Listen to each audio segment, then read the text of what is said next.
په چمپیون ټرافۍ کې د پاکستان او هندوستان کرکټ بورډونو ترمنځ جنجال نور پای ته ورسېدی. د هندوستان لوبډله په هیڅ صورت نه غواړي چې په پاکستان کې د چمپیون ټرافۍ سیالۍ ترسره کړي.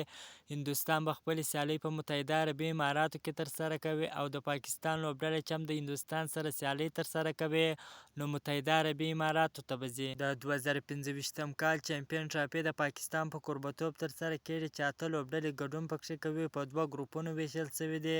په اول ګروپ کې هندوستان، پاکستان، بنګلادیش، نیوزیلند لوبډلې شتون لري. په B ګروپ کې بیا استرالیا، ساوت افریقا، انګلند، افغانستان لوبډلې شتون لري. د افغانستان کرکټ ملي لوبډله به د 2025 کال چمپیون ټرافۍ کې له استرالیا، ساوت افریقا، انګلستان لوبډلې سره به لوبې ترسره کوي چې د افغانستان ټولې سیالۍ په پاکستان په لاهور کراچۍ ښار کې ترسره کېږي.